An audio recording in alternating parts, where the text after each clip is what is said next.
താങ്കളുടെ രാഷ്ട്രീയ ജീവിതം തകർക്കാനായിട്ട് നടന്ന ശ്രമങ്ങളാണെന്നാണോ അതിനെ കാണുന്നത്?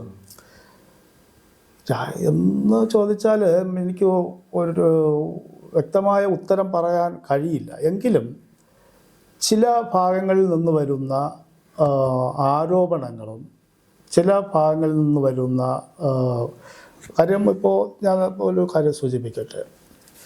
കേരളത്തിലെ മുഖ്യധാരാ മാധ്യമങ്ങളൊന്നും ഈ എന്നെ ബ്ലാക്ക് മെയിൽ ചെയ്ത് ആരാണ് കാണിക്കാതിരുന്നത്? മാധ്യമങ്ങൾ കാണിച്ചില്ലല്ലോ. മാധ്യമങ്ങൾക്ക് കിട്ടിയാലേ കാണിക്കാൻ പറ്റുള്ളൂ. സ്വാഭാവികമായിട്ട് ആദ്യം പുറത്തു വരുന്ന കത്ത് എന്ന് പറയുന്നത് തുടക്കത്തിലെ 2 ഭാഗമാണ്. അത് 2 ഭാഗമായിട്ട് വരില്ലല്ലോ. പോലീസ് ഒരു കത്തെടുത്താൽ സ്വാഭാവികമായും ആ കത്ത് കാണിക്കും, അല്ലെങ്കിൽ കത്ത് കൊടുക്കും മാധ്യമങ്ങൾക്ക്. എനിക്ക് കിട്ടിയ മാധ്യമങ്ങൾ വഴിയാണ് എനിക്ക് ഈ കത്ത് കിട്ടിയത്. അപ്പോൾ മാധ്യമങ്ങൾ ഞാനൊരു വസ്തുനിഷ്ഠമായി പറയുന്നു, മാധ്യമങ്ങൾ ഈ സമൂഹത്തിൽ ഇത്തരത്തിലുള്ള കാര്യങ്ങൾ നടക്കുമ്പോൾ അതിനെ ഒരു ഭാഗത്ത് കുറ്റം ചാർത്തിക്കൊണ്ടുള്ള ഒരു സമീപനം എടുക്കുന്നു എന്നുള്ളതാണ് വളരെ ഖേദകരമായ ഒരു വസ്തുത. അവിടെ സത്യസന്ധമായ അല്ല, വേട്ടയാടി പൂർണ്ണരൂപം, കത്തിൻ്റെ പൂർണ്ണരൂപം പുറത്തുവിട്ടിരുന്നു എങ്കിൽ ഞാൻ ഇത്തരത്തിലുള്ള ഒരു മാനസികമായ സംഘർഷത്തിന് വിധേയനാകില്ലായിരുന്നു എന്നും എൻ്റെ പൊതുസമൂഹത്തിൽ എനിക്കിത്തരത്തിലുള്ള ഒരു അപമാനം നേരിടേണ്ടി വരില്ലായിരുന്നു എന്ന് ഉത്തമമായ വിശ്വാസമാണ്. കാരണം എൻ്റെ മനസാക്ഷിക്കറിയാം, ഞാൻ ഈ സ്ത്രീയെ മറ്റ് ലൈംഗിക വാഞ്ചയോടുകൂടിയോ അല്ലെങ്കിൽ ആ താല്പര്യത്തോടുകൂടിയോ അവരോട് പെരുമാറിയിട്ടില്ല എന്നെനിക്കറിയാം. താങ്കളുടെ ഭാഗത്തുനിന്ന് ഒരു തവണ പോലും അങ്ങനെ ഉണ്ടായിട്ടില്ല. അതവരുടെ ആരോപണം മാത്രമാണ്, വെറുതെയുള്ള ആരോപണം. അപ്പം മകൻ ആരോപിക്കുന്നത് മകൻ്റെ അതാണല്ലോ ഞാൻ പറഞ്ഞത്. രാവിലെ ഞാൻ തലേ ദിവസം വീട്ടിൽ പോകുമ്പോൾ ഈ ആരോപണമൊന്നും ഇല്ലായിരുന്നല്ലോ. ഒരമ്മയെ ഇത്തരത്തിലുള്ള ഒരു മാനസിക സമ്മർദ്ദത്തിലാക്കി എന്ന് പറയുന്ന മകൻ എൻ്റെ അടുത്ത് വരാനോ എന്നെ കാണാനോ ഒക്കെ തയ്യാറാവില്ലല്ലോ. അപ്പോൾ ഇതിനകത്ത് എന്തോ ഒരു ഗൂഢാലോചന നടന്നിട്ടുണ്ട് എന്ന് ഇപ്പോഴും ഉറച്ച് ഞാൻ വിശ്വസിക്കുന്നു. അത് പോലീസിൻ്റെയും കോടതിയുടെയും അന്വേഷണത്തിലും നിരീക്ഷണത്തിലും അത് പുറത്തു വരും എന്നാണ് ഞാൻ മനസ്സിലാക്കുന്നത്. ആദ്യം ഈ മരണവരം പുറത്തു വരുമ്പോൾ അപകട മരണം എന്നാണ് അറിയുന്നത്. അതെ. താങ്കൾ എപ്പോഴാണ് ഈ ആത്മഹത്യയാണെന്നുള്ളത് അറിഞ്ഞത്? ഞാനും അപകട മരണമാണെന്നാണ് അറിഞ്ഞ് അവിടെ പോയത്. ആത്മഹത്യ എന്നറിയുന്നത് പോസ്റ്റ്മോർട്ടവുമായി ബന്ധപ്പെട്ടുള്ള നടപടികൾ ആ സമയത്താണ് ഇത് ആത്മഹത്യ എന്നുള്ള നിലയിലോട്ട് വന്നത്. കാര്യം ആദ്യം ഗ്യാസ് പൊട്ടിത്തെറിച്ച് മരണപ്പെട്ടു എന്നാണ് പറഞ്ഞത്. പിന്നെയാണ് മണ്ണെണ്ണ ഒഴിച്ച് ഇത് ഇത്തരത്തിൽ ആത്മഹത്യ ചെയ്ത് എന്നുള്ള നിലയിലോട്ട് ഈ വർത്തമാനം പുറത്തു വന്നത്. ഇങ്ങനൊരു ആരോപണം വരുമ്പോഴേ സ്വാഭാവികമായിട്ടും ആ നാട്ടിലെ അല്ലെങ്കിൽ സ്ത്രീകളടക്കമുള്ളവർ താങ്കളുടെ ഒരു കൗൺസിലർ എന്ന നിലയിൽ, അതുപോലെ ഒരു പാർട്ടി നേതാവ് എന്നുള്ള നിലയിലൊക്കെ താങ്കളെ കാണാൻ നിരന്തരമായി സ്ത്രീകളടക്കമുള്ളവർ വരാറുണ്ട്. ഈ ഒരു ആരോപണം നിൽക്കുമ്പോൾ എന്ത് വിശ്വാസമാണ് ഈ സ്ത്രീകൾ താങ്കളുടെ അടുത്ത് വരേണ്ടത്? എൻ്റെ വിശ്വാസമാണ്. കാര്യം ഇത് 2000 ഞാൻ കൗൺസിലറായതിനു ശേഷം ഇപ്പോൾ 25 വർഷം പിന്നിടുന്നു. ഈ കാലയളവിലൊന്നും തന്നെ ഇത്തരത്തിലൊരു മോശമായ പരാമർശമോ അത്തരത്തിൽ മോശമായി ആരോടെങ്കിലും പെരുമാറി എന്ന് പറഞ്ഞൊരു പോലീസിൽ പരാതിയോ ഒന്നും നിലവിലില്ല, ആരും കൊടുത്തിട്ടുമില്ല. അത്തരത്തിലൊരു പെരുമാറ്റം എൻ്റെ ഭാഗത്തു നിന്നുണ്ടായിട്ടില്ല.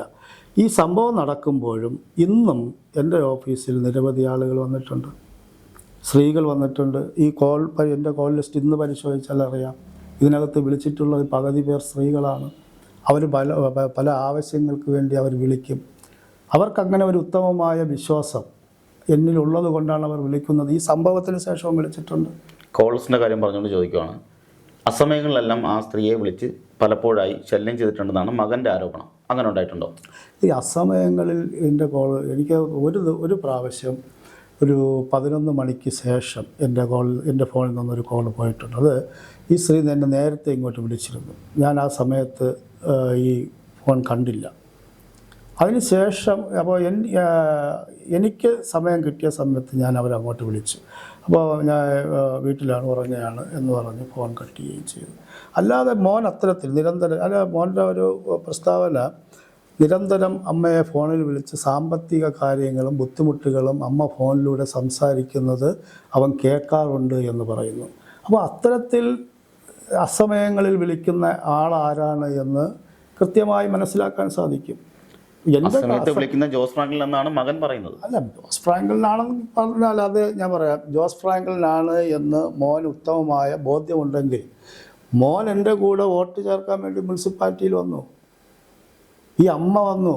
ആ സമയത്ത് അമ്മയെ എന്തിനാണ് വിളിക്കുന്നത്, അല്ലെങ്കിൽ അമ്മയെ വിളിച്ച് ഇങ്ങനെ ശല്യം ചെയ്യുന്നത് എന്താണ് എന്ന് എന്നോട് ചോദിച്ചുകൂടി, അല്ലെങ്കിൽ പോലീസിനോട് പറഞ്ഞുകൂടി.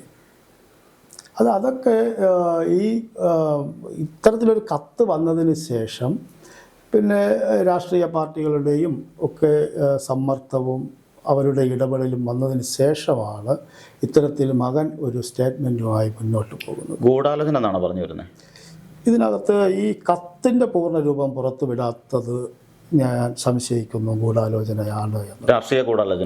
രാഷ്ട്രീയ ഗൂഢാലോചനയാണോ എന്നുള്ളതിനെ സംബന്ധിച്ച് എനിക്ക് വ്യക്തമായി ഇപ്പോൾ പറയാൻ കഴിയില്ല. എന്തായാലും മാധ്യമങ്ങൾ ഇതെന്തുകൊണ്ട് മറച്ചു വച്ചു എന്നുള്ളതിനെ സംബന്ധിച്ച് എനിക്ക് അതിൻ്റെ ആ ഒരു ഗൂഢാലോചനയുടെ ഭാഗമാണോ എന്ന് ഞാൻ സംശയിക്കുകയാണ്.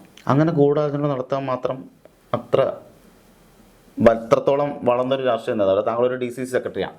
DCC സെക്രട്ടറിക്കെതിരെ ഒരു ആരോപണം ഉന്നയിക്കുമ്പോൾ അതിനാർക്കാ ഗുണം ഉണ്ടാവുന്നത്? തിരഞ്ഞെടുപ്പുകളൊക്കെ വരയില്ലേ? തിരഞ്ഞെടുപ്പുകളൊക്കെ വരുമ്പോൾ ഒരു ഉത്തരവാദിത്തപ്പെട്ട സ്ഥാനത്തിരിക്കുന്ന ആൾ, UDFൻ്റെ നഗരസഭയുടെ പാർലമെൻ്ററി പാർട്ടി ലീഡർ, ഒരു ആരോഗ്യ സ്റ്റാൻഡിംഗ് കമ്മിറ്റി ചെയർമാൻ, DCCയുടെ ജനറൽ സെക്രട്ടറി.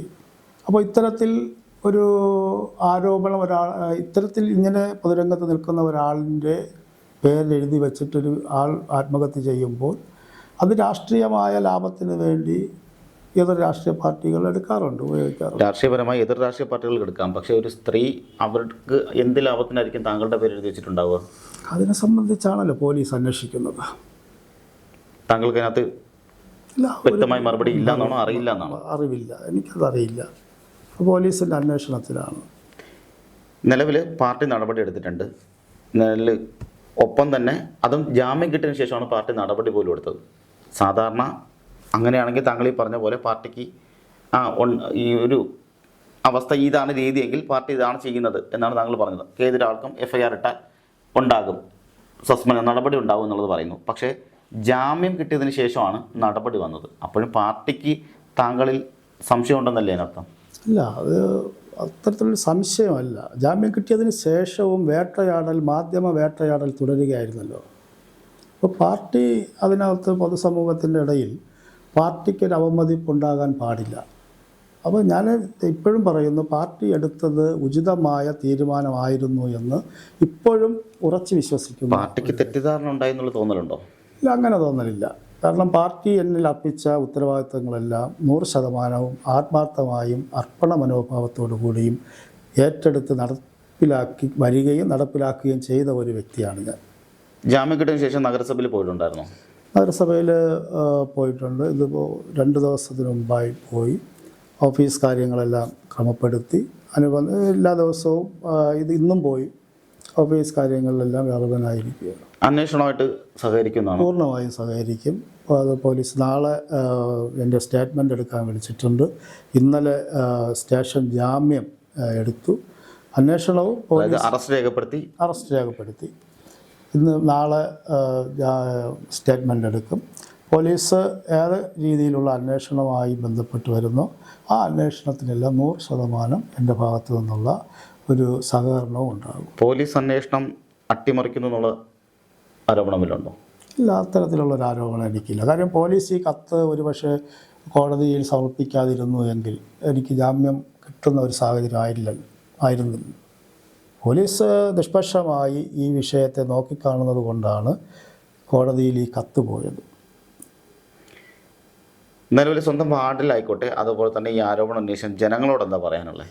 ജനങ്ങൾക്ക് എന്നെ നന്നായി അറിയാവുന്നതാണ്. എൻ്റെ പൊതുജീവിതം തന്നെ ഒരു തുറന്ന പുസ്തകമാണ്. അവരുടെ ആവശ്യങ്ങളുമായി ബന്ധപ്പെട്ട് ഏത് അർദ്ധരാത്രിക്കും ഫോൺ വിളിച്ചാൽ കിട്ടുന്ന ഒരു രാഷ്ട്രീയ നേതാവായിട്ടാണ് അവരെന്നെ വിലയിരുത്തപ്പെടുന്നത്. ഒരു ബുദ്ധിമുട്ടായി ഒരാൾ വന്നാൽ അവരുടെ ബുദ്ധിമുട്ടുകൾക്ക് പരിഹാരമുണ്ടാക്കാൻ ആത്മാർത്ഥമായ പരിശ്രമം നടത്തുന്ന ഒരു പൊതുപ്രവർത്തകൻ കൂടിയാണ് ഞാൻ. അപ്പോൾ ഒരുപക്ഷെ ഈ മരണപ്പെട്ട സ്ത്രീയും ഇത്തരത്തിലുള്ള അറിവ് വച്ചായിരിക്കും എൻ്റെ സഹായം അഭ്യർത്ഥിച്ച് വന്നത്.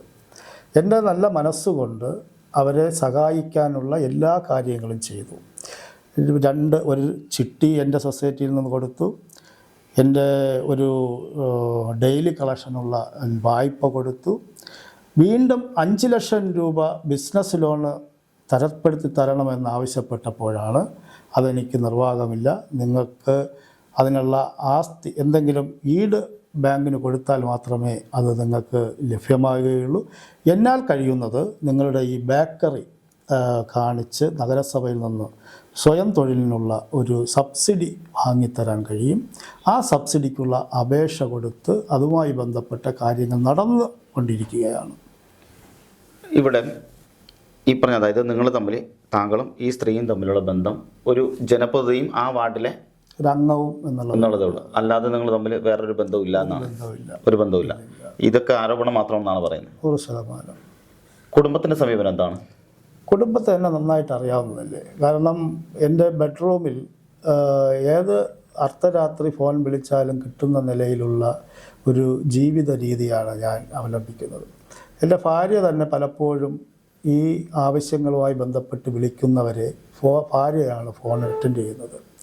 അപ്പോൾ ഭാര്യയും ഇത്തരത്തിൽ പൊതുരംഗത്ത് ഞാൻ നിൽക്കുമ്പോൾ പല ഘട്ടങ്ങളിലും എന്നെ അങ്ങോട്ട് പ്രോത്സാഹിപ്പിക്കാറുണ്ട്. ആളുകളുടെ കാര്യങ്ങൾ നടത്തിയതിന് ശേഷം മാത്രം നമ്മളുടെ കാര്യങ്ങൾ നടത്തിയാൽ മതി എന്നുള്ള ഒരു നല്ല മനസ്സുകൂടിയാണ് കുടുംബത്തിൻ്റെ ഭാഗത്തു നിന്നുണ്ടായി. അതുകൊണ്ട് തന്നെയാണ് ആ വാർഡ്, നഗരസഭയുടെ മറ്റ് വാർഡുകൾ നിങ്ങൾ പരിശോധിച്ച് നോക്കണം. ഇത്തരത്തിൽ തുടർച്ചയായി 25 വർഷം ഒരു രാഷ്ട്രീയ പാർട്ടി തുടർച്ചയായി ജയിച്ചു വരുന്ന മറ്റേതെങ്കിലും വാർഡുണ്ടോ എന്ന് പരിശോധിക്കണം. അപ്പോൾ എന്നിൽ അർപ്പിച്ചിരിക്കുന്ന ഒരു വിശ്വാസം പൊതുസമൂഹത്തിനുണ്ട്. ആ പൊതുസമൂഹത്തിനുള്ള വിശ്വാസം 100% അർപ്പണ മനോഭാവത്തോടു കൂടി ഞാൻ നിറവേറ്റുകയാണ്. അതിന് കുടുംബത്തിൻ്റെ പരിപൂർണമായ പിന്തുണയും ഈ അവസരത്തിലുണ്ട്. ഇപ്പോൾ താങ്കൾ ആരോപിക്കുന്ന പോലെ ബ്ലാക്ക് മെയിൽ ആയിരുന്നു എന്നുണ്ടായിരുന്നെങ്കിൽ അവർക്കതിന് മരിക്കേണ്ട ആവശ്യമില്ല. അവർക്ക് ജീവനോട് ഇരുന്നിട്ട് പറയാം, അതായത് എനിക്കിങ്ങനെ ഒരു പ്രശ്നമുണ്ട്, ഞാൻ പരാതി കൊടുക്കുമെന്ന് പറയാം. പക്ഷേ ഇവിടെ അവർ ചെയ്തിരിക്കുന്നത് അതല്ല. പകരം അവർ ചെയ്തിരിക്കുന്നത്, എനിക്കിങ്ങനെ ഒരു ദുരനുഭവം ഉണ്ടായി, അതുകൊണ്ട് തന്നെ ഇങ്ങനെ ഒരു മോശ സ്ത്രീയായിട്ട് എനിക്ക് ജീവിക്കാൻ താല്പര്യമില്ല, ഞാൻ ആത്മഹത്യ ചെയ്യുവാണ്. ഇതാണ് അവർ പറഞ്ഞിരിക്കുന്നത്. അപ്പോൾ അതിനകത്ത് എങ്ങനെയാണ് ഈ ബ്ലാക്ക് മെയിൽ എന്ന് പറയാൻ പറ്റുന്നത്? ഇതാണ് എൻ്റെയും ചോദ്യം. അവർ ജീവിച്ചിരുന്നപ്പോൾ ഈ കാര്യം പറഞ്ഞിട്ടില്ല. അതിനൊരു പരിഹാരം അല്ലെങ്കിൽ അതിന് ഒരു അന്വേഷണത്തിലൂടെ ഒരു ഉത്തരം കണ്ടെത്തണം. താങ്കൾ പറയുന്നത്, അതായത് താങ്കൾക്ക് അറിയില്ല എന്നാണ് പറയുന്നത്. പക്ഷേ പൊതുവിൽ ഈ പറയുന്ന പോലെ ഞാൻ നേരത്തെ ചോദിച്ചു അതേ ചോദ്യം തന്നെ വീണ്ടും ചോദിക്കുന്നത്. കാരണം ഒരാൾ മരിച്ചു കഴിഞ്ഞു, മരിക്കുമ്പോൾ അവർക്ക് ഒരാൾക്കെതിരെ വെറുതെ ആരോപണം അന്വേഷിച്ച ഒരാൾ മരിക്കുമോ? അതെന്താണ് എന്നുള്ളതാണ് എനിക്കുള്ള ചോദ്യം. അപ്പം ഈ പറഞ്ഞ ആരോപണങ്ങളെല്ലാം താങ്കൾ എങ്ങനെയാണ് കാണുന്നത്? ഈ ആരോപണങ്ങളെല്ലാം ഞാൻ നിഷേധിക്കുകയാണ്. വ്യക്തമായി നിഷേധിക്കുന്നുണ്ട്. 100% നിഷേധിക്കുകയാണ്. ഒന്നിലും സത്യമില്ല, ആരോപണങ്ങൾ മാത്രമാണ്. ഒരു കഴമ്പുമില്ല, ആരോപണങ്ങൾ മാത്രമാണ്. ഇതിങ്ങനെ വരുമ്പോഴാണ് ജനങ്ങൾക്ക് പോലും സംശയം ഉണ്ടാകുന്നൊരു കാര്യം. എന്തുകൊണ്ട് ഈ പറഞ്ഞ പോലെ ഒന്നും പറയുന്നില്ല, അല്ലെങ്കിൽ സ്വാഭാവികമായും അതിനകത്തൊരു മറുപടി ഉണ്ടാവേണ്ടി എന്നുള്ള ചോദ്യം ഉണ്ടാവില്ല. ഞാനത് താങ്കളുടെ ചോദ്യത്തിൽ ഉത്തരവായി ഞാൻ നിരവധി തവണ പറഞ്ഞതല്ലേ. ഇത്തരത്തിലുള്ള ഒരു അവരെന്തുകൊണ്ട് മരിക്കുന്നതിന് മുമ്പ് ഈ ആരോപണം എന്നോട് ഉന്നയിച്ചില്ല? മകനോട് അത്തരത്തിലുള്ള ആരോപണം പറഞ്ഞിട്ടുണ്ട് എങ്കിൽ മകൻ എന്തുകൊണ്ട് എന്നോട് ചോദിച്ചില്ല? അല്ലെങ്കിൽ മകൻ അത്തരത്തിലുള്ള ഒരു ആരോപണ വിധേയനായി നിൽക്കുന്നയാളിൻ്റെ അടുത്ത് വന്ന് അങ്കിളെ, അമ്മ ഇത്തരത്തിലുള്ള ഒരു രീതിയിലായിപ്പോയി എന്ന് മകൻ പറയേണ്ട കാരണം, അതിനുശേഷം ഈ കത്ത് കണ്ടതിന് ശേഷമുള്ള മകൻ്റെ പ്രതികരണം, ഇതൊക്കെയാണ് എനിക്കും മനസ്സിലാവാത്തത്. താങ്കൾ പറയുന്നതിലും ഈ പറഞ്ഞ മകൻ താങ്കളോട് സംസാരിച്ചെന്നുള്ളത് ഈ ആരോപണം മാത്രമാണ്. മറ്റൊരു, അതായത് താങ്കൾ പറയുന്നൊരു പ്രശ്നമാണ്. പക്ഷേ ഇതേ മകൻ തന്നെയാണ് മാധ്യമങ്ങൾക്ക് മുന്നിൽ വന്ന് എൻ്റെ അമ്മയോട് ജോസ് ഫ്രാങ്കിൽ മോശമായി പെരുമാറിയിട്ടുണ്ട്, അത് എൻ്റെ അമ്മ പലപ്പോഴായി ഈ പറഞ്ഞ അസമയങ്ങളിൽ പോലും ഫോൺ ചെയ്തിട്ടുണ്ട്, അതുപോലെ ലോൺ ആവശ്യങ്ങൾക്ക് വേണ്ടി വിളിക്കുമ്പോൾ പോലും തൻ്റെ സ്വന്തം ആവശ്യങ്ങൾ നേടിയെടുക്കാനാണ് ജോസ് ഫ്രാങ്കിൽ ശ്രമിച്ചതെന്നാണ് ആരോപണം. അല്ല, അത് ഈ ആത്മഹത്യാക്കുറിപ്പിലുള്ള ആരോപണമാണ്. ആ ആരോപണം പോലീസ് അന്വേഷിക്കട്ടെ. അതിനകത്ത് സത്യമുണ്ടോ എന്നുള്ളതിൻ്റെ അന്വേഷണം പോലീസ് നടത്തുകയാണ്. അത് ആ അന്വേഷണം പുറത്ത് വരട്ടെ, കാലം തെളിയിക്കട്ടെ എന്നാണോ? കാലം തെളിയിക്കും. അതായത് താങ്കളുടെ നിലപാത്രം കാലം തെളിയിക്കും തന്നെയാണ് പറഞ്ഞു വരുന്നത്.